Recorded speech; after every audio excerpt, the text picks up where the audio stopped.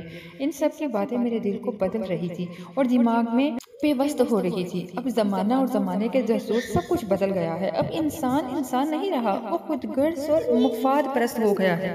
ہر حال اب میرا مائنڈ پہلے جیسا نہیں رہا، یا مجھے عقل آ گئی ہے۔ جو بھی ہوا، اس واقعے سے اتنا ضرور ہوا کہ میرے دل میں دھڑاڑ پڑ گئی ہے۔ اب کسی کے ساتھ نیکی سوچ سمجھ کر ہی کرنی چاہیے۔ اور ہاں، میں نے پھر بھی بابا جی کو معاف کر دیا ہے، کیونکہ ہمارے انبیاء کرام تو بڑے بڑے جرم معاف کر دیتے تھے خدا کے لیے۔ وہ اتنے بڑے اور عظیم انسان تھے، جب وہ اتنے عظیم ہو کر معاف کر سکتے ہیں، ہم تو پھر ایک ادنی ہیں، غلام۔ ہماری کیا اوقات کہ ہم ان کی برابری کریں، لیکن کم از کم ان کی اچھائیوں کا تو مان رکھ سکتے ہیں۔